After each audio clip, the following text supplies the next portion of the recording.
चलो welcome everyone. चलो आज का सेशन शुरू करते हैं हम, है ना। अभी तक हमने रॉ वाटर ट्रीटमेंट में क्या क्या देख लिया था। सबसे पहले प्रोसेसेस में स्क्रीनिंग हमने पढ़ लिया था। उसके बाद क्या था, एरेशन था। फिर एरेशन के बाद कोएगुलेशन एंड सेडिमेंटेशन कर रहे हैं, तो कोएगुलेशन, फ्लोकुलेशन एंड सेडिमेंटेशन, ये 5 पार्ट हमने देख लिए थे, ठीक है ना। अब नेक्स्ट स्टेप आता है कि जब हमारा सेडिमेंटेशन होने के बाद हमने मेजर पार्टिकल सेटल करा लिए, अब आते हैं हम फिल्ट्रेशन पे। फिल्ट्रेशन में क्या करते हैं, वहीं से कंटिन्यू कर रहे हैं, है ना। चलो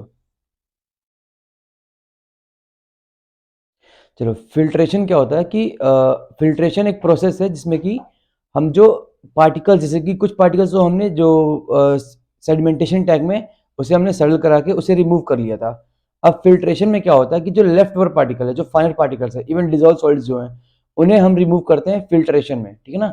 तो फिल्ट्रेशन में कुछ मैकेनिज्म्स फॉलो होते हैं, उसके थ्रू ये पार्टिकल्स भी रिमूव हो जाते हैं। कैसे, फिर ये समझते हैं कि कौन कौन से मैकेनिज्म है जो कि फिल्ट्रेशन में हम देखते हैं। चलो, सबसे पहला मैकेनिज्म है मैकेनिकल स्ट्रेनिंग।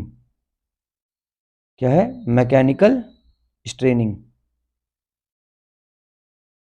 दूसरा है, इसमें भी सेडिमेंटेशन होता है। कैसे होता है अभी मैं बताऊंगा, ठीक है ना। दूसरा है सेडिमेंटेशन। तीसरा है, कुछ बायोलॉजिकल चेंजेस होते हैं। क्या होते हैं, बायोलॉजिकल चेंजेस होते हैं। और चौथा है इलेक्ट्रोलिटिक चेंजेस। Electrolytic changes. तो ये 4 मैकेनिज्म के नाम है, इन्हें आप याद रखिएगा, ठीक है ना। शुरू करते हैं मैकेनिकल स्ट्रेनिंग से। अब मैकेनिकल स्ट्रेनिंग में क्या होता है, जैसे मान लो कि ये हमारा फिल्टर मीडिया है, ठीक है ना। ये फिल्टर मीडिया है, नीचे क्या है, ग्रेवल्स रखे हुए हैं, ठीक है ना। तो जो हमारा वाटर आ रहा है, जो रॉ वाटर आ रहा है हमारे, उसमें क्या होंगे कि सस्पेंडेड सॉलिड्स अभी भी होंगे, क्योंकि हमने सारे 100% तो रिमूव कर नहीं पाए थे। कहाँ से, सेडिमेंटेशन टैंक से। तो जो हमारा जो डिजायर्ड पार्टिकल साइज था, जो उससे छोटे पार्टिकल्स होंगे, वो अभी भी हमारे रॉ वाटर में प्रेजेंट होंगे, तो पहले वो आते हैं। अब जो बड़े पार्टिकल्स हैं वो क्या होते हैं, पहले सेटल हो जाएंगे, ठीक।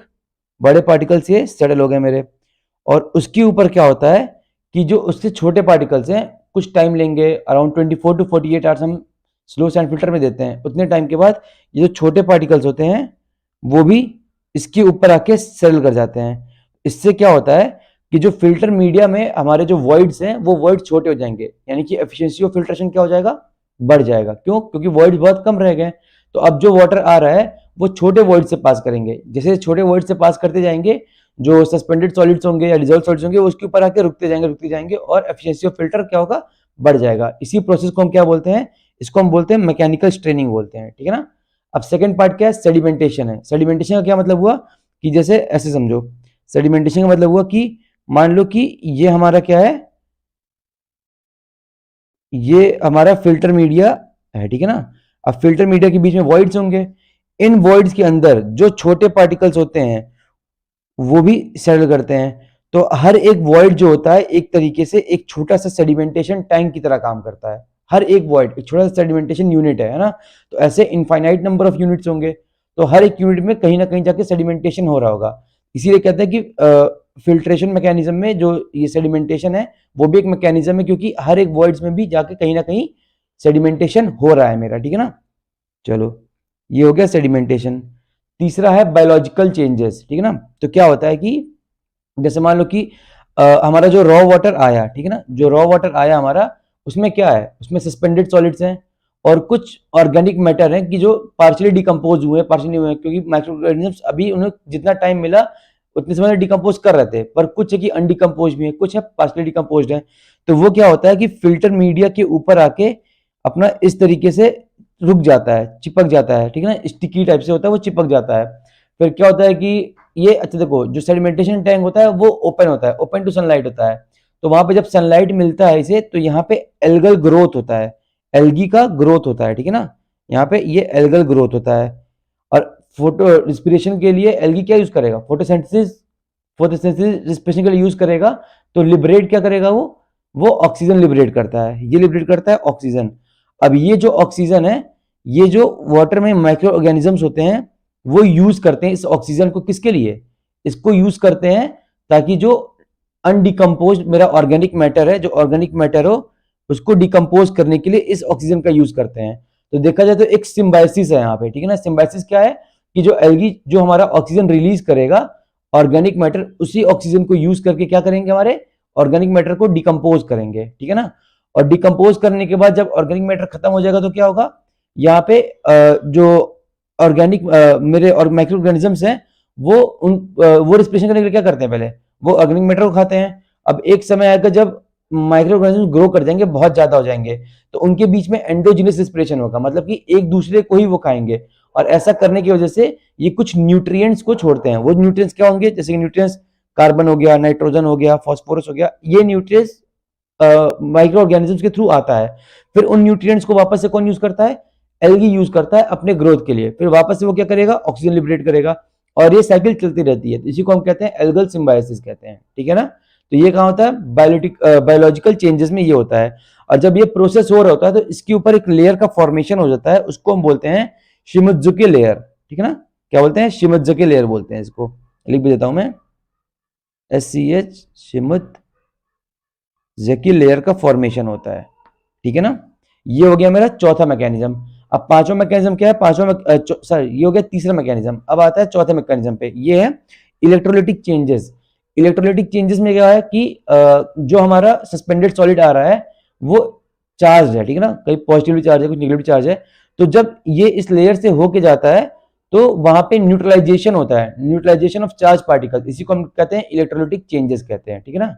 अच्छा, एक चीज आपको नहीं बताया मैं कि जब यहाँ पे जैसे मान लो कि जो लार्जर पार्टिकल्स हैं वो आके सेटल करेंगे, उसके ऊपर क्या करेगा, उसके ऊपर जो स्मॉलर है वो उससे छोटे हैं वो ऐसे करके सेटल करेंगे, तो वॉइड्स कम हो रहा है और यहाँ पे एक लेयर फॉर्म हो रहा है। उस लेयर को हम क्या कहते हैं, इस लेयर को हम कहते हैं मैट लेयर।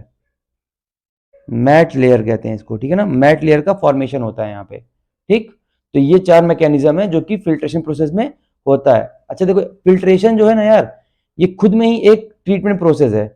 कभी कभी आप मतलब ऐसा हो सकता है कि फिल्ट्रेशन करके ही हमें जो डिजायर्ड क्वालिटी है वो मिल जाए, ठीक है ना। तो फिल्ट्रेशन खुद में ही एक प्रोसेस है, खुद में ही एक ट्रीटमेंट यूनिट है, ठीक है ना। चलो, तो ये चार मैकेनिज्म फॉलो होते हैं यहाँ पे। अब समझते हैं कि टाइप ऑफ फिल्टर्स क्या क्या होते हैं। देखो, जनरली दो तरीके के फिल्टर्स होते हैं, कौन कौन से, एक होता है ग्रेविटी फिल्टर, क्या होता है ग्रेविटी फिल्टर, और दूसरा होता है प्रेशर फिल्टर। प्रेशर फिल्टर, ठीक है ना। अब ग्रेविटी फिल्टर में क्या होता है कि वाटर जो है वो ग्रेविटी को मतलब अपना सोर्स मान के जो रेजिस्टेंस ऑफर कर रहे हैं, ये हमारे जो फिल्टर मीडिया रेजिस्टेंस ऑफर कर रही है उसको ओवरकम कर जाता है, ठीक है ना, खुद की ग्रेविटी की वजह से। समझ रहे हो ना, खुद के वेट की वजह से जो ओवर रेजिस्टेंस ये हमारे मीडिया दे रही है उसको ओवरकम कर जाता है, उसको कहते हैं ग्रेविटी फिल्टर्स। और एक होता है प्रेशर फिल्टर। प्रेशर फिल्टर में क्या करते हैं कि हमें अलग से एक्सटर्नल प्रेशर देना पड़ता है, किस लिए, ताकि वो जो रेजिस्टेंस ऑफर कर रहा है ये हमारा मीडिया उसको ओवरकम कर जाए, ठीक है ना। तो अब ग्रेविटी फिल्टर जो होते हैं वो फिर से दो तरीके से होते हैं, कौन कौन से, ये होते हैं स्लो सैंड फिल्टर, और क्या होता है, ये होता है rapid sand filter. Rapid sand filter, इसके बारे में हमने पढ़ा भी होगा। अब देखो यार, स्लो सैंड फिल्टर और रैपिड सैंड फिल्टर से अगर देखा जाए एग्जाम पॉइंट ऑफ व्यू से तो ऐसे ज्यादा क्वेश्चन नहीं पूछाते हैं, पर जो जो इंपॉर्टेंट चीजें हैं मैं बस उन्हें डिस्कस करूंगा, क्योंकि अगर स्लो सैंड फिल्टर और रैपिड सैंड फिल्टर मैं डिस्कस करना शुरू कर दिया तो वापस से वो 1-2 घंटा आपका ले जाएगा, जो कि नीडेड नहीं है एग्जाम पॉइंट ऑफ व्यू से, है ना।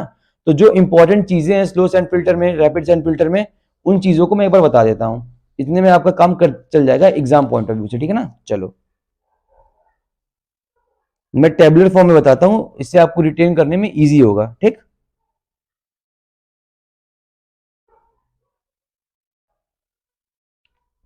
स्लो सैंड फिल्टर और ये रैपिड सैंड फिल्टर। अब देखो, जो स्लो सैंड फिल्टर होता है नाम से ही क्लियर है कि उसमें जो हमारे जो मीडिया होती है, मीडिया इस तरीके से होती है कि उसमें जो पेबल्स हुए या फिर सैंड पार्टिकल्स हुए वो काफी फाइन फाइन होते हैं, उससे जो डिस्चार्ज हमें मिलेगा वो क्या मिलेगा, डिस्चार्ज कम मिलेगा। तो ये जो पॉइंट बोल रहा हूँ ना उसे बस दिमाग में रखना, तो तुम्हारे कुछ जो ऑप्शनल क्वेश्चन है या फिर थ्योरेटिकल क्वेश्चन है वो निकल जाएंगे, है ना। रैपिड सैंड फिल्टर में क्या होता है कि वो पार्टिकल्स का साइज बड़ा होता है जो मीडिया के पार्टिकल्स हैं, ठीक है ना।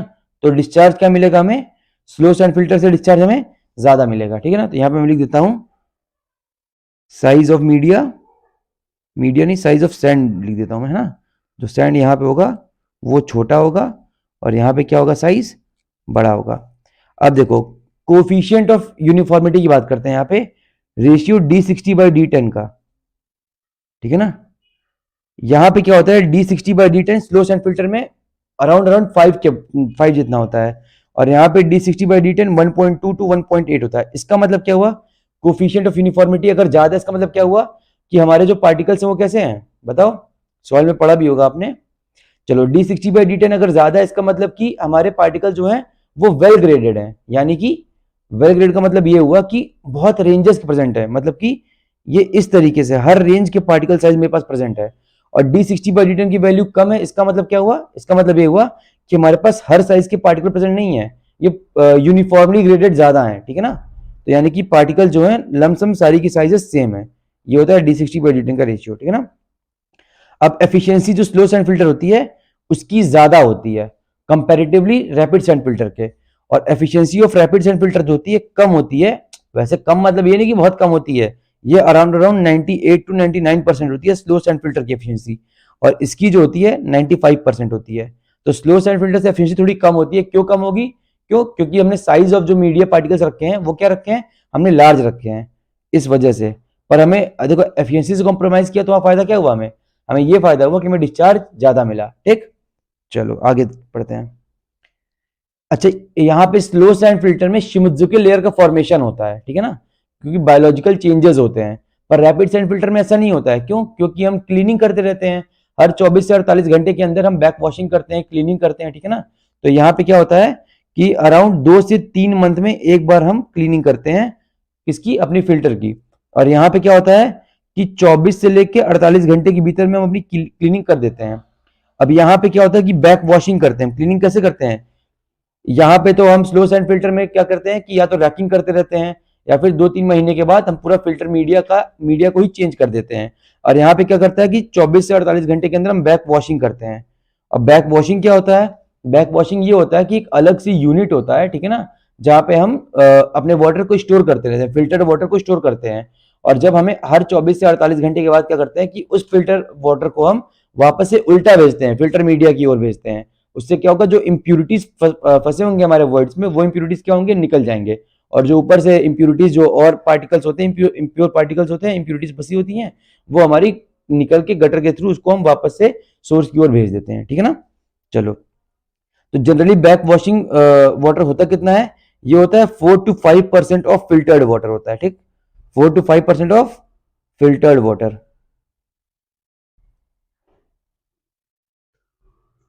चलो आगे बढ़ते हैं। अब स्लो सैंड फिल्टर में क्या होता है कि डिजाइन किसके लिए करते हैं हम slow sand filter, slow sand filter हम जनरली डिजाइन करते हैं मैक्सिमम डेली डिमांड के लिए, ठीक, मैक्सिमम डेली डिमांड के लिए। और हम रैपिड सैंड फिल्टर किस लिए डिजाइन करते हैं, ये दो चीजें डिजाइन करेंगे, किसके लिए, एक बैकवॉश डिमांड के लिए और एक मैक्सिमम डेली डिमांड, दोनों के लिए। It is design for maximum daily demand QMD plus Q back washing demand के लिए भी हम इसे डिजाइन करते हैं, ठीक है ना।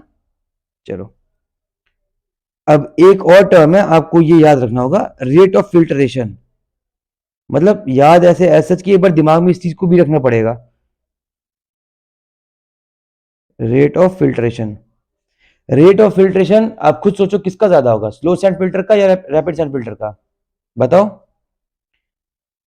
स्लो सैंड फिल्टर का कम होगा, रैपिड सैंड फिल्टर का ज्यादा होगा। क्यों, क्योंकि डिस्चार्ज ज्यादा मिल रहा है ना वहां पे, तो फिल्ट्रेशन का रेट ज्यादा होगा। क्यों, क्योंकि वहां पे जो पार्टिकल्स का मीडिया में हमारे पार्टिकल्स हैं, जो सैंड है वो क्या है, लार्जर साइज का है, वॉइड्स बड़े हैं, तो पानी ज्यादा निकलेगा, फिल्टर वाटर ज्यादा रेट से बाहर निकलेगा। तो ये क्या होता है, लगभग 100 से लेके 200 लीटर पर मीटर स्क्वायर पर आवर। और ये कितना होता है, ये होता है लगभग 2000 से लेके, एक सेकेंड, सॉरी 2000 नहीं, 3000 से लेके 6000 लीटर पर मीटर स्क्वायर पर आवर। तो इन जनरल जो रेट ऑफ फिल्ट्रेशन होता है रैपिड सैंड फिल्टर का, वो 60 टाइम्स होता है स्लो सैंड फिल्टर के, ठीक है ना। Rate of filtration rapid sand filter कितना होता है, 60 टाइम्स होता है स्लो सैंड फिल्टर के, ठीक। और इसी के साथ साथ एक चीज और याद रखना कि और जो रेट ऑफ फिल्ट्रेशन होता है हमारा प्रेशर फिल्टर का, वो होता है 2 times of rapid sand filter. क्यों? क्योंकि वहां पे एक एक्सटर्नल प्रेशर लगाते हैं जो कि रेजिस्टेंस को ओवरकम करता है, ठीक है ना। तो रेट ऑफ फिल्ट्रेशन क्या मिलता है हमें? ज्यादा तेज फिल्टर वाटर मिलता है, ठीक। अब देखो, अब रैपिड सैंड फिल्टर में हमें एक चीज और पढ़ना है। क्या पढ़ना है? एक्सपेंशन ऑफ फिल्टर मीडिया के बारे में, कि जब हम बैक वॉशिंग कर रहे होते हैं तो फिल्टर मीडिया क्या करता है? एक्सपेंड करता है, ठीक है ना। चलो देखो, ये जो पहला वाला पार्ट है वो तब है कि जब हम फिल्ट्रेशन कर रहे हैं, और सेकेंड वाला तब है कि जब हम बैक वॉशिंग कर रहे हैं। फिल्टर कर रहे हैं तो रेट ऑफ यहाँ पे फिल्टर वाटर नीचे आ रहा है, और यहाँ पे बैक वॉशिंग कर रहे हैं कब? कि जब हमें क्लीनिंग करनी है फिल्टर मीडिया की, तो यहाँ से बैक वॉश वाटर को हम वापस से इधर भेजते हैं, ठीक है ना। चलो, तो head loss through the filter media क्या होता है? हेड लॉस होता है यहाँ पे डी, जो कि डी क्या है मेरा? डेप्थ ऑफ फिल्टर मीडिया है, इंटू 1 माइनस पोरोसिटी। क्या? इस वाली मीडिया का पोरोसिटी, कुछ पोरोसिटी होगी इसकी, इसकी पोरोसिटी मान लो N2 है, इसकी पोरोसिटी N1 है, ठीक है ना, into GS minus specific gravity -1, ठीक। ये हेड लॉस का फॉर्मूला है। और बैक वॉशिंग करते वक्त हेड लॉस क्या होगा? ये होगा डी। अच्छा, यहाँ पे डी और डी तो सेम होगा क्या? नहीं, यहाँ पे डेप्थ इसकी इंक्रीज हो जा रही है जब बैक वॉशिंग कर रहे हैं हम देखेंगे फिल्टर मीडिया क्या होता है? एक्सपेंड करता रहता है, ठीक है ना। तो ये D1 है, ये D2 है, into 1 minus porosity 2 into GS-1। अब देखो, for equal degree of head loss, यानी कि हम हेड लॉस को अगर इक्वल करते हैं, for equal head loss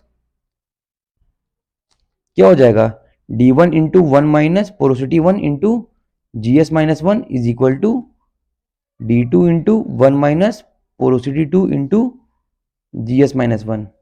specific gravity दोनों केस में सेम ही है। क्यों? क्योंकि सैंड पार्टिकल हमारे सेम है। तो बचा क्या? D1 into porosity 1 is equal to D2 into 1 minus porosity 2, ठीक। बहुत इंपॉर्टेंट है ये जो एक्सपेंशन वाली चीज बता रहा हूं ना, ये बहुत ज्यादा इंपॉर्टेंट है, क्योंकि इससे हमेशा अगर तुमसे क्वेश्चन पूछना होगा उसे रैपिड सैंड फिल्टर से, तो इसी पार्ट से पूछेगा। अब यहाँ पे वो क्या निकाल सकता है? निकाल सकता है कि डेप्थ बताओ तुम एक्सपेंडेड मीडिया का क्या है, या फिर हमें सारी डेटा दे रखा रहेगा, पोरोसिटी पूछ लेगा, ठीक है ना। अब ये पोरोसिटी 2 निकलती कैसे, ये समझो। ये निकलती है VB अपॉन में VS की पावर ऑफ 0.22। यहाँ पे VB क्या है? VB है मेरा बैकवॉश वेलोसिटी। क्या है?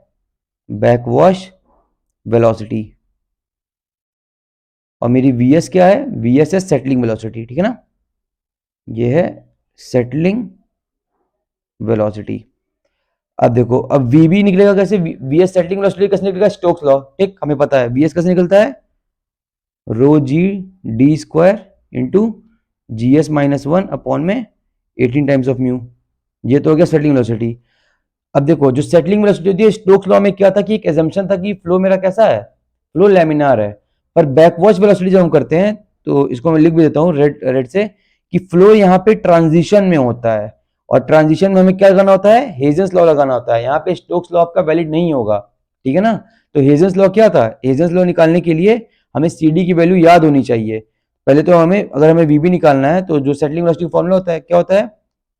4 अपॉन में 3, बताओ, D into GS-1 whole upon में CD, ठीक है ना।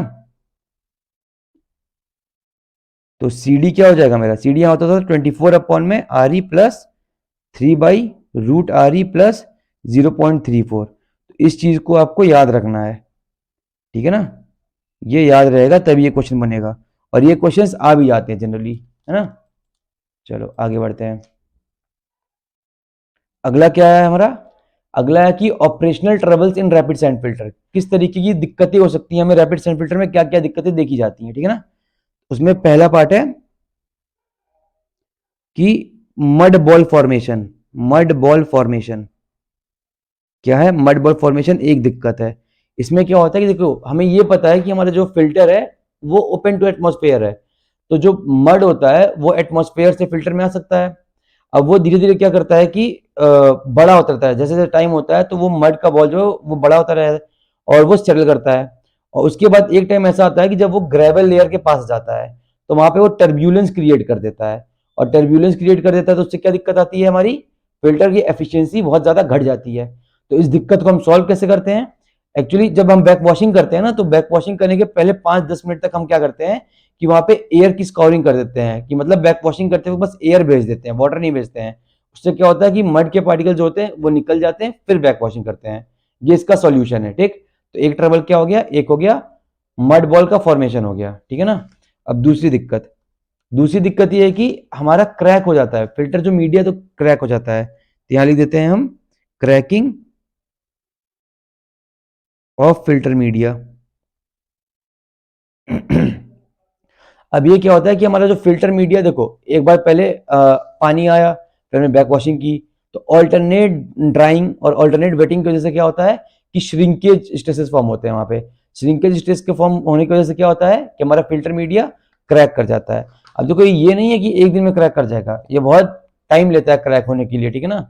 इसका सॉल्यूशन क्या है, इसका सॉल्यूशन ये है कि देखो जब क्रैकिंग बहुत ज्यादा हो जाती है तो उसके बाद हमें पूरे फिल्टर मीडिया को चेंज ही करना पड़ जाता है, ठीक है ना। इसका और कोई सॉल्यूशन नहीं होता है। और एक चीज है कि हमेशा क्लीनिंग, और ये तो हमें करना ही पड़ेगा 24 से 48 आवर्स पे। तो ये हो गया मेरा मड बॉल फॉर्मेशन हो गया, और एक हो गया क्रैकिंग ऑफ फिल्टर मीडिया हो गया। अब अगला ट्रबल क्या है, अगला ट्रबल है एयर बाइंडिंग, ठीक है ना। एयर बाइंडिंग, अब एयर बाइंडिंग में क्या होता है, एयर बाइंडिंग में ये होता है हमारा कि जैसे मान लो हमारा जो फिल्टर है, ठीक है ना, फिल्टर में क्या है कि वाटर हमने दिया, तो धीरे धीरे करके जो हेड लॉस होता है, हेड लॉस इंक्रीज होता जाता है। तो जैसे ही हेड लॉस लगभग 2.5 से 3 मीटर के आसपास का हो जाता है, तो उस समय क्या होता है कि हमारा जो सबसे नीचे का लेयर जहाँ पे ग्रेवल्स है हमारे फिल्टर मीडिया में, वहां पे क्या होता है कि वहां पे एक टाइम ऐसा होता है कि जब प्रेशर जो होता है हमारा वो वेपर प्रेशर में चला जाता है, तो रिलीज ऑफ एयर बबल्स हमें देखने को मिलते हैं ऊपर। तो जैसे ही अगर देखो फील्ड पे क्या होता है कि हम जैसे ही देख लेते हैं कि अच्छा एयर बबल्स रिलीज हो रहे हैं, तो हम समझ जाते हैं कि एयर बाइंडिंग की दिक्कत है। उसका सॉल्यूशन क्या है, एयर बाइंडिंग का सॉल्यूशन ये है कि हमें फिल्टर मीडिया को रैकिंग करके क्लीन करना पड़ता है और रेगुलर बैक वॉशिंग करनी पड़ती है। तो इस तरीके से एयर बाइंडिंग का भी दिक्कत हमारा सॉल्व हो जाता है, ठीक। अब अगला टॉपिक आता है डबल फिल्ट्रेशन। अब डबल फिल्ट्रेशन क्या होता है समझो, कि यानी कि हम कैसे किस तरीके से अपनी फिल्ट्रेशन यूनिट की एफिशिएंसी बहुत ज्यादा बढ़ा दें। तो ऐसा करते हैं हम कि हम 2 यूनिट लगा देते हैं। जैसे मान लो ये एक यूनिट है और ये एक यूनिट है। जैसे मान लो एक पहले हम रैपिड सैंड फिल्टर लगा देंगे, फिर स्लो। अच्छा पहले तुम लोग बताओ कि पहले हम रैपिड सैंड फिल्टर लगाएंगे या स्लो सैंड फिल्टर लगाएंगे। सॉरी यार, कुछ टेक्निकल इश्यू की वजह से अभी वीडियो लैग कर गई थी, है ना। चलो शुरू करते हैं, आगे बढ़ते हैं। तो डबल फिल्ट्रेशन में मैं आपको ये बता रहा था कि डबल फिल्ट्रेशन क्या होता है। जैसे अभी हमने पढ़ लिया स्लो सैंड फिल्टर क्या है, रैपिड सैंड फिल्टर क्या है। तो हम फिल्ट्रेशन की एफिशिएंसी को किस तरीके से और बढ़ा सकते हैं, हम डबल फिल्ट्रेशन करके फिल्ट्रेशन की एफिशिएंसी को बढ़ा सकते हैं। कैसे बढ़ा सकते हैं, जैसे देखो, जैसे मान लो कि हम रैपिड सैंड फिल्टर है, स्लो सैंड फिल्टर है, दोनों को एक साथ यूज कर लेंगे। कैसे यूज कर लेंगे, जैसे मान लो कि हमने पहले लगा देंगे रैपिड सैंड फिल्टर। इसमें क्या कि हमें पता है कि हमें पार्टिकल्स जो होंगे फिल्टर मीडिया के वो क्या होंगे, बड़े होंगे, तो हमें एफिशिएंसी मिलेगी, पर स्लो सैंड फिल्टर से कम एफिशिएंसी मिलेगी।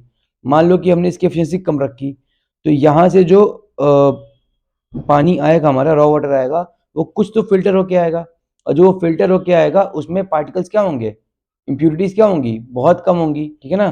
फिर वहां से हम भेज देंगे स्लो सैंड फिल्टर में। तो स्लो सैंड फिल्टर में जब इंप्यूरिटीज कम होंगी तो रेट ऑफ फिल्ट्रेशन क्या हो जाएगा, खुद से ही तेज हो जाएगा। तो अगर इस वाले की एफिशिएंसी हम मान लो रखते हैं 80% एफिशिएंसी रखते हैं, और इस वाले की भी एफिशिएंसी हम N2 की एफिशिएंसी भी 80% रखते हैं, तो नेट एफिशिएंसी जो होगी हमारी वो ज़्यादा हो जाएगी। कैसे हो जाएगी, जैसे मान लो कि यहाँ से हमारे 1000 वो आ रहा था, ठीक है ना, 80% एफिशिएंसी है, तो यहाँ पे कितने बचेगा हमारा, आउटलेट में कितना जाएगा, 200 जाएगा बस। अब 200 यहाँ से आया, तो यहाँ पे कितना है, 80% एफिशिएंसी उसकी भी है, तो आउटलेट से कितना जाएगा, यहाँ से जाएगा 40 जाएगा। तो नेट एफिशिएंसी कितनी हो गई बताओ, बताओ नेट एफिशिएंसी कितनी हो गई। 40 अपॉन में 1000 इंटू 100, ये हो गई, सही कर रहा हूँ, मतलब 4% हो गई। 1 - 40 अपॉन में 100 अपॉन में 100, यानी कि नेट एफिशिएंसी होगी 100 - 4 96%। यानी कि अगर दो फिल्टर मीडियम दूसरा यूज कर रहे हैं जो कि क्या है, एफिशिएंसी इसकी N1 की 80% है, N2 की 80% है, तो हमें नेट एफिशिएंसी जो मिलेगी वो क्या मिलेगी, 96%। हमने एफिशिएंसी को बहुत ज़्यादा बढ़ा दिया, इसी को हम क्या बोलते हैं, डबल फिल्ट्रेशन बोलते हैं, ठीक है ना। चलो आगे बढ़ते हैं। हाँ, अब हमने फिल्ट्रेशन भी कंप्लीट कर लिया। अब अगला क्या है, अगला है डिसइंफेक्शन करेंगे। हमारा पानी फिल्टर होके आ गया है, पर अभी भी उसमें माइक्रो ऑर्गेनिज्म प्रेजेंट है। और माइक्रो ऑर्गेनिज्म प्रेजेंट है तो उसका क्या मतलब है कि उस पानी को हम कंज्यूम नहीं कर सकते हैं, तो हमें आगे क्या करना पड़ेगा, डिसइंफेक्शन करना पड़ेगा। अब चलो पहले यहाँ पे ये समझो कि डिसइंफेक्शन और स्टेरिलाइजेशन में अंतर क्या होता है। डिसइंफेक्शन का मतलब ये होता है कि हम उन माइक्रो ऑर्गेनिजम्स को पानी में से निकालना चाहते हैं, खत्म करना चाहते हैं, जो कि क्या है, हार्मफुल हैं, यानी कि पैथोजेंस को। और स्टेरिलाइजेशन मतलब क्या होता है कि removal of all the micro organisms is known as sterilisation, यानी कि हम सारे ही माइक्रो ऑर्गेनिजम्स को खत्म कर दे रहे हैं, चाहे वो हार्मफुल हो चाहे वो ना हो। और डिसइंफेक्शन क्या होता है कि हम बस हार्मफुल माइक्रो ऑर्गेनिजम्स को खत्म करना चाहते हैं, ठीक है ना। चलो अब समझते हैं कि काइनेटिक्स क्या है डिसइंफेक्शन का। जैसे कि ऐसा होता है कि जैसे मान लो at time t is equal to 0 हमारे पास क्या है, N naught number of microorganisms है। तो जैसे जैसे हम डिसइंफेक्शन करेंगे तो क्या होगा, हमारे माइक्रो ऑर्गेनिजम्स क्या होंगे, डाई करेंगे, मरते जाएंगे, क्योंकि डिसइंफेक्शन कर रहे हैं। तो ये क्या होंगे, खत्म होते जाएंगे, ठीक है ना। तो at time t is equal to, मान लो t, यहाँ पे at time t is equal to 0 हमारे कितने माइक्रो ऑर्गेनिज्म बचे, यहाँ पे nt बचे। इसके लिए एक इक्वेशन दी गई है, वो क्या होती है, N T is equal to N naught E की power of minus K T, ठीक है ना। याद रखना, इंपॉर्टेंट है ये। अब दोनों साइड लॉग ले लेते हैं, तो log of N T is equal to, बताओ, एक मिनट, लॉग लेने पर इसको ऐसे लिख देते हैं हम, एन टी अपॉन में N naught is equal to E की power of minus K T. अब दोनों साइड लॉग लो, तो L N of N T upon में N naught is equal to minus K T. ठीक, टी क्या है मेरा, टाइम पीरियड है, और के क्या है, के मेरा कांस्टेंट है, ठीक है ना। चलो, इस कांस्टेंट पर यूनिट टाइम है, ठीक है ना, पर यूनिट टाइम है, इसकी यूनिट पर यूनिट टाइम है। ठीक, जैसे मान लो दिया क्वेश्चन में 0.32 पर मिनट, ऐसे दे देगा, ठीक है ना ये। चलो अब सी टी कंसेप्ट पढ़ते हैं। सी टी कंसेप्ट क्या है मेरा, ये समझो। अगर मान लो हम इक्वल डिग्री ऑफ डिसइंफेक्शन कर रहे हैं, हमने बाकी सारे पैरामीटर सेम रखे हैं, टेम्परेचर सेम रखा है, और डिसइंफेक्शन का जो केमिकल यूज कर रहे हैं वो सेम रखा है, तो उसके लिए एक कंसेप्ट है, ये है सी टी की power of n is equal to constant, ये लेते हैं हम, ठीक है ना। जहाँ पे सी क्या टी क्या बताता हूँ मैं, यहाँ पे if n is equal to 1, n क्या डाइल्यूशन है मेरा, अगर वो 1 है तो क्या हो जाएगा, C1T1 is equal to C2T2। T क्या है मेरा, टाइम रिक्वायर्ड है, टाइम ऑफ कॉन्टैक्ट ये है, ठीक है ना। और C1 C2 क्या है, कंसेंट्रेशन है, कंसेंट्रेशन जो कि हम केमिकल वहाँ पे यूज कर रहे हैं, जैसे मान लो एलएम यूज कर रहे हैं या फिर कुछ भी यूज कर रहे हैं, क्लोरीन यूज कर रहे हैं, तो उसका कंसेंट्रेशन क्या होगा, कंसेंट्रेशन हम किस में लेंगे, मिलीग्राम्स पर लीटर्स और मोल्स पर लीटर में, ठीक है ना। मोल्स पर लीटर में कंसेंट्रेशन लेते हैं, तो इससे हम निकाल सकते हैं ये, इस पे भी क्वेश्चन पूछा जा चुका है, तो इसे भी याद रखना सी टी कंसेप्ट को, ठीक है ना। चलो अब आगे बढ़ते हैं। अब हम पढ़ते हैं ट्रीटमेंट। देखो वैसे तो बहुत ही मेथड है डिसइंफेक्शन करने के, जैसे कि बॉइलिंग कर देते हैं हम ओजोन से भी डिसइंफेक्शन कर लेते हैं, बाकी यूवी ट्रीटमेंट करते हैं, पर ये सब बहुत ही कॉस्टली और इतनी इफेक्टिव मेथड नहीं है। जो सबसे इफेक्टिव और मेजर मेथड ऑफ ट्रीटमेंट है, जो कि हमेशा यूज होता है हर जगह, वो है क्लोरीनेशन। क्लोरीनेशन क्या है, एक मेजर मेथड ऑफ ट्रीटमेंट है, तो यहाँ पे लिखता हूं मैं, मेजर ट्रीटमेंट मेथड क्या है मेरा, क्लोरीनेशन है, ठीक है ना, याद रखना, वो है क्लोरीनेशन। हम क्लोरीनेशन करके ही ट्रीटमेंट करते हैं। तो क्लोरीन वैसे अवेलेबल कैसे होता है, कि मतलब किस तरीके से क्लोरीन अवेलेबल होता है, वो 3 फॉर्म में होता है, ठीक है ना। फ्रीली अवेलेबल क्लोरीन, ठीक, वो क्या है, क्लोरीन या फिर HOCl हाइपोक्लोरस एसिड या फिर हाइपोक्लोराइट आयन, इन 3 फॉर्म में क्लोरीन अवेलेबल होता है जिससे हम डिसइंफेक्शन करते हैं, ठीक। इसे हम और क्या बोलते हैं, इसे हम बोलते हैं फ्रीली अवेलेबल क्लोरीन बोलते हैं, फ्रीली अवेलेबल क्लोरीन, ठीक। अब देखो, अब इसमें क्या होता है कि हर एक क्लोरीन किस फॉर्म पे फॉर्म होगा, कि हाइपोक्लोरस एसिड बनेगा, हाइपोक्लोराइट आयन क्या बनेगा, वो डिपेंड करता है कि पानी का पीएच कितना है, पीएच पे। जैसे मान लो कि क्लोरीन है, ठीक है ना, पानी में गया, अगर मेरा पीएच जो है वो लेस देन 5 है, हाँ, लेस देन 5 है, तो क्या होता है कि हमारा Cl2 combined form of chlorine मिलता है। अगर पीएच 5 से 7 इज इक्वल टू HOCl, ठीक है ना। अगर पीएच मेरा 5 से 7 है, क्या है, 5 से 7 है, तो हमें क्या मिलेगा, HOCl मिलता है। एक सेकेंड, pH लेस देन 5 है तो ये होगा, और pH 5 से बड़ा है तो HOCl फॉर्म होगा। अगर pH 5 से 7 के बीच में तो HOCl का फॉर्मेशन होता है, और pH अगर ग्रेटर देन 8 है तो हाइपोक्लोराइट आयन फॉर्म होता है हमारा, ठीक है ना। तो इस फॉर्म में मैं देता हूँ कि ताकि आपको याद रहे। अब देखो, HOCl के साथ साथ यहाँ पे HCl भी फॉर्म होगा। ये जो HCl है ना, ये रिस्पॉन्सिबल नहीं होता डिसल्फिकेशन के लिए। डिसल्फिकेशन के लिए रिस्पॉन्सिबल क्या क्या होते हैं, Cl2, HOCl और OCl माइनस। तो ये याद रखना, not responsible for disinfection, not responsible for disinfection. HCl कोई कंट्रीब्यूशन नहीं देता है हमारा डिसइंफेक्शन में, ठीक है ना।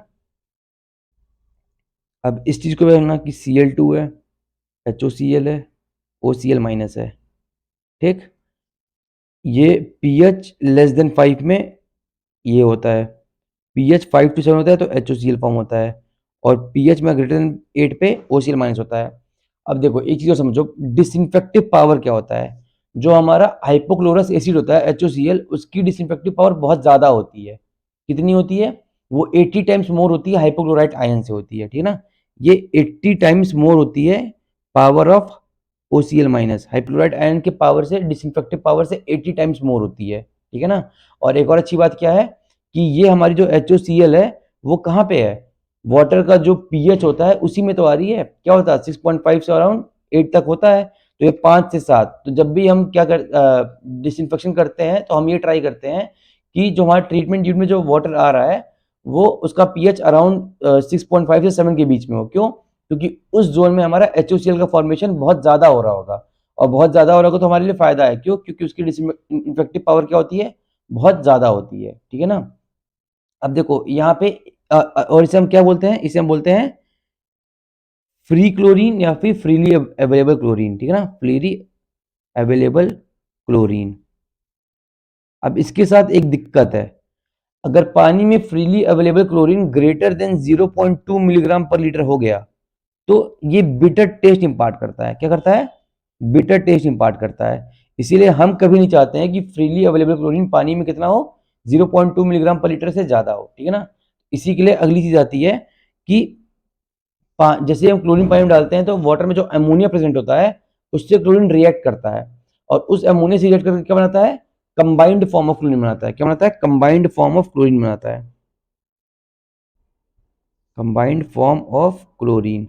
अब देखो यार, पानी में अगर अमोनिया प्रेजेंट होगा सफिशिएंट तो हमारे लिए अच्छी बात है, पर अगर पानी में अमोनिया नहीं प्रेजेंट होगा तो हम उसको आर्टिफिशियली इंड्यूस करेंगे, क्योंकि हम चाहते हैं कि कंबाइंड फॉर्म ऑफ क्लोरीन बने। कंबाइंड फॉर्म ऑफ क्लोरीन हम क्यों चाहते हैं बने, क्यों, क्योंकि वो पानी में बिटर टेस्ट इंपार्ट नहीं करता है, ठीक है ना।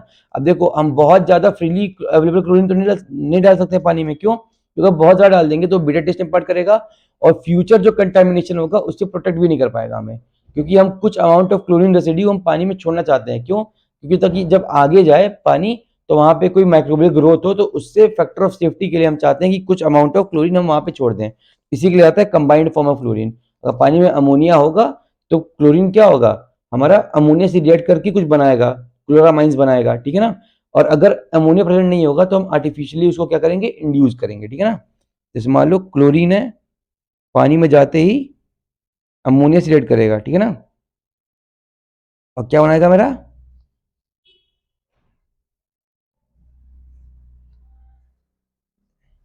ये NH2Cl। ये क्या है, ये क्लोरामाइन है, ये है क्लोरामाइन, ठीक है ना। अब इसी तरीके से ये क्लोरामाइन जैसे इसको कांटेक्ट पीरियड मिलेगा वो भी अमोनिया से रिएक्ट करके क्या बनाएगा, NaCl2। ये है डाइक्लोरामाइन, डाइक्लोरामाइन प्लस HCl। अब ये डाइक्लोरामाइन जो है मेरा वो भी अमोनिया से रिएक्ट करके क्या बनाएगा, ट्राइक्लोरामाइन बनाएगा, NCl3 प्लस HCl। अब देखो इनका भी जो है ना वो वर्किंग pH रेंज है, ये भी आप दिमाग में एक बार रखोगे। जब pH मेरा ग्रेटर देन 7.5 होता है तो क्या बनता है, क्लोरामाइन बनता है। जब pH मेरा 5 to 7 होता है तो डाइक्लोरामाइन बनता है, और जब pH मेरा लेस देन 4 होता है तो NCl3 बनता है। तो हमारा किस पीएच रेंज में लाई कर रहा है, कौन सा क्लोरामाइन लाई कर रहा है, 5 to 7, जो कि क्या है वाटर का वर्किंग पीएच रेंज है, वहां पे हमारा डाइक्लोरामाइन लाई कर रहा है और क्लोरामाइन भी लाई कर रहा है। अब एक चीज याद और रखना कि हम पीएच अभी ऊपर कहा था ना आपसे कि हम हमेशा क्या चाहते हैं कि हाइपोक्लोरस एसिड रहे हमारे पास, क्यों, क्योंकि उसकी डिसइंफेक्टिव पावर क्या होती है, 80 टाइम्स ऑफ हाइपोक्लोराइट आयन होती है। तो हम वाटर का पीएच स्लाइटली कम रखते हैं, तो यानी कि अमोनिया जब प्रेजेंट होगा, पीएच कम रहेगा, तो हमें क्या फॉर्मेशन होगा, डाइक्लोरामाइन। और एक चीज और याद रखना कि पावर ऑफ जो डाइक्लोरामाइन होता है, NCl2 होता है, वो अप्रोक्सीमेटली हाइपोक्लोरस एसिड से 25 गुना कम होता है।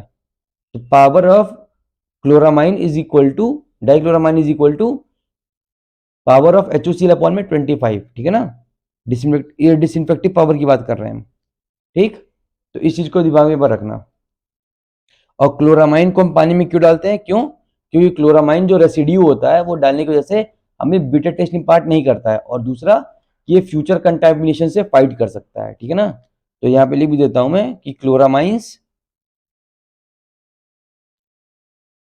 Does not impart bitter taste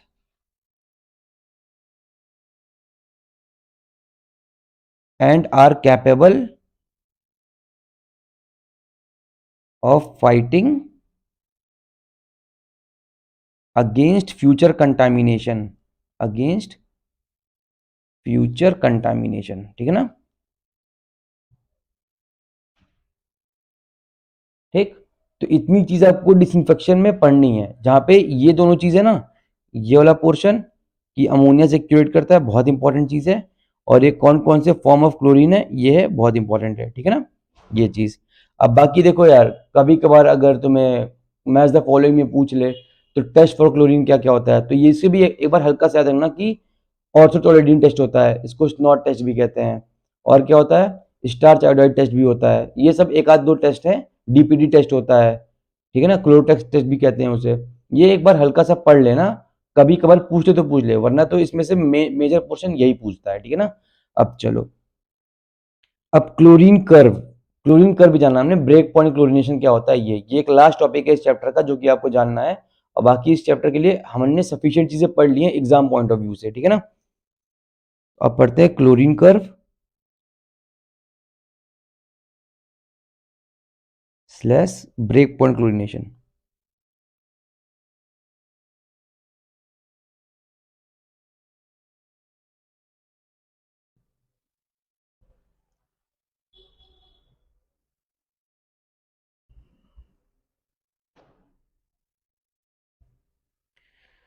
Y axis पे हम बात करेंगे क्लोरीन रेसिड्यू की, ठीक है ना, और एक्स एक्सिस पे क्लोरीन एडेड। अब देखो क्या होता है कि जैसे ही हम पानी में क्लोरीन को ऐड करते हैं, ठीक है ना, तो वो रिएक्शन बहुत फास्ट होता है, मतलब कि वो तुरंत ही रिएक्ट करना शुरू कर जाता है अमोनिया से, ठीक। तो क्या होता है कि देखो, पहले से मान लो हमने पानी में क्लोरीन को ऐड किया, ठीक, थोड़ा पानी में क्लोरीन को ऐड किया, तो पहले स्टार्टिंग में ना हमें कोई रेसिड्यू नहीं मिलेगा, क्यों नहीं मिलेगा, देखो क्या होता है कि पानी में बहुत चीजें प्रेजेंट है, कुछ रेड्यूसिंग एजेंट जैसे कि Mn2+, Fe2+, ये सब प्रेजेंट है। देखो मैंने कहा था ना, एरेशन में एक पॉइंट दिया था आपको कि aeration helps in disinfection. Aeration disinfection नहीं करता है पर हेल्प करता है, क्यों, पानी में हमारा कुछ रेड्यूसिंग एजेंट्स अगर नहीं प्रेजेंट होते तो क्या होता कि वो क्लोरीन से रिएक्ट नहीं कर रहे होते। पर इस केस में क्या है, हम मान रहे कि पानी में कुछ रेड्यूसिंग एजेंट प्रेजेंट है जैसे कि Mn2+, Fe2+, तो क्लोरीन डालते वो तुरंत ही से रिएक्ट कर जाएंगे, क्या बना देगा, FeCl3 बना देगा वहां पे, ठीक है ना, MnCl2 बना देगा, इस तरीके से कर करके बनाता जाएगा। तो यहाँ पे स्टार्टिंग का जो पोर्शन है जो हम क्लोरीन ऐड करते हैं वो वेस्ट होता है। वेस्ट क्यों होता है, क्योंकि वो चला जाता है कि रेड्यूसिंग एजेंट्स को उससे रिएक्शन करने में चला जाता है। स्टार्टिंग का क्लोरीन का कुछ पोर्शन जो होता है वो क्या हो जाता है, वेस्ट हो जाता है। उसके बाद जब हम क्लोरीन ऐड करते हैं पानी में, अब अमोनिया से रिएक्शन करता है क्लोरीन, या फिर आर्टिफिशियली हम क्लोरीन अमोनिया भी ऐड करते हैं पानी में, तो यहाँ पे फॉर्मेशन होता है किसका, क्लोरामाइंस का फॉर्मेशन होता है। और क्लोरामाइंस के फॉर्मेशन के साथ साथ और क्या होता है, क्लोरो ऑर्गेनिक्स का फॉर्मेशन होता है, मतलब कि कुछ ऑर्गेनिक्स भी है पानी में जिनसे क्लोरीन रिएक्ट करता है और क्लोरो ऑर्गेनिक्स बनाता है, ठीक है ना।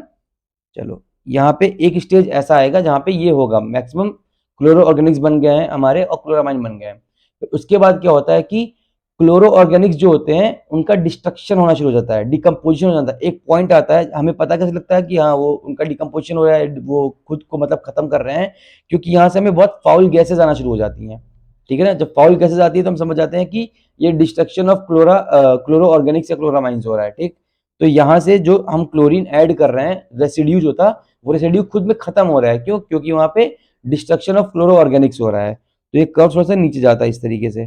ठीक है, और इसके बाद से जब डिस्ट्रक्शन ऑफ क्लोरो ऑर्गेनिक्स या क्लोरामाइंस हो जाएंगे, यानी कि क्या हुआ कि सारे माइक्रो ऑर्गेनिज्म हमारे खत्म हो चुके हैं, तो उसी पॉइंट को हम कहते हैं ब्रेक पॉइंट या फिर ब्रेक पॉइंट क्लोरीनेशन। इसका मतलब ये हुआ इसके बाद बाकी फर्दर हम जो भी क्लोरीन ऐड करेंगे पानी में, वो क्या होगा?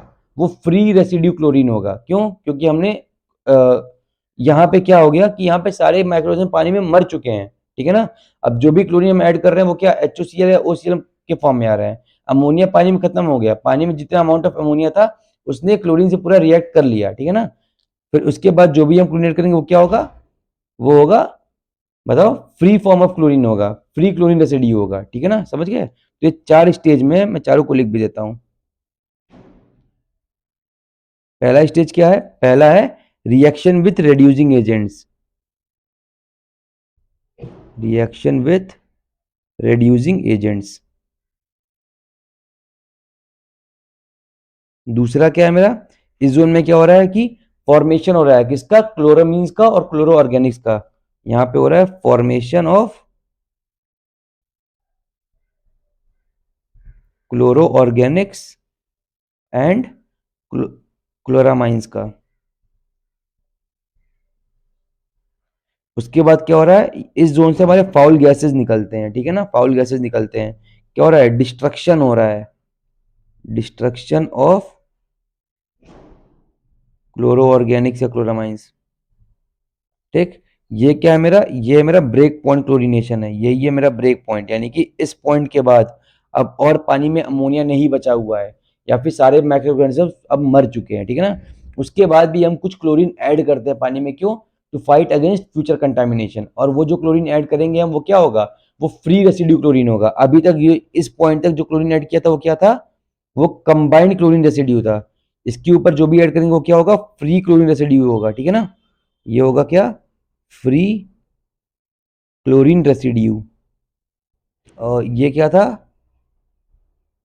Combined chlorine residue. अब देखो, इस फ्री क्लोरीन रेसिड्यू की एक मैंने बताया था कि लिमिट है, इससे अधिक नहीं यूज कर सकते हैं। ये should not be greater than 0.2 milligram per litre. क्यों? क्योंकि इससे अधिक करेंगे तो क्या होगा? बिटर टेस्ट आएगा पानी में। ठीक है ना, चलो, तो अगर मैं ये बोलूं कि क्लोरीन की डोसेज कितनी होनी चाहिए, तो ये क्या हो गई? ये हो गई ब्रेक पॉइंट डोसेज हो गई। ब्रेक पॉइंट डोसेज यानी कि इतना तो क्लोरीन ऐड करो पानी में कि वो क्लोरामाइन फॉर्म करके सारे माइक्रो ऑर्गेनिजम्स को खत्म कर दे। सॉरी, सारे नहीं, जो हार्मफुल हैं। ठीक है ना, यानी कि डिसइंफेक्शन कर दे। और उसके बाद टोटल डोसेज क्या होगा? टोटल डोसेज होगा मेरा break point dosage plus 0.02 milligram, maximum limit है उसकी, फ्री क्लोरीन रेसिड्यू। क्यों? To fight against the future contamination. ठीक है ना, तो टोटल डोसेज ये हो गया, जो ये क्या है? Break point dosage plus maximum 0.02 milligram per litre. ठीक है ना, ये total total dosage of chlorine हो गया।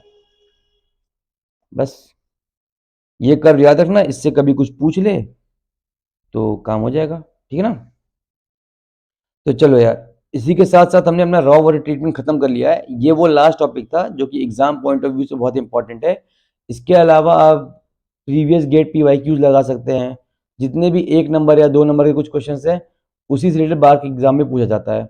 और मैंने अपनी साइड से वाटर ट्रीटमेंट में आपको कम से कम टाइम में मैक्सिमम चीज़ देने की कोशिश करी है। ठीक है ना, तो इसके बाद कंसेप्ट सीरीज हो गया हमारा वाटर ट्रीटमेंट के लिए। और इसी के साथ साथ हमारा रॉ वाटर ट्रीटमेंट भी पूरा खत्म हो गया। क्यों? क्योंकि इसके बाद डिस्ट्रीब्यूशन सिस्टम है, जिससे जनरली क्वेश्चन नहीं पूछे गए हैं, प्रीवियस 5-6 साल में ही नहीं पूछे गए हैं, तो वो बहुत आउटडेटेड हो गया है। उसको ना करके इसके बाद हम सीवेज ट्रीटमेंट शुरू करेंगे, क्वालिटी पैरामीटर्स उसका पढ़ेंगे। ठीक है ना, और क्वेश्चन सीरीज जरूर से देखना वाटर ट्रीटमेंट के, क्योंकि कुछ बहुत अच्छे अच्छे क्वेश्चन हमने डिजाइन कर रखे हैं उसके लिए, इस चैप्टर के लिए। तो इस चैप्टर का आप क्वेश्चन सीरीज जरूर से देखना। ठीक है ना, चलो, थैंक यू सो मच।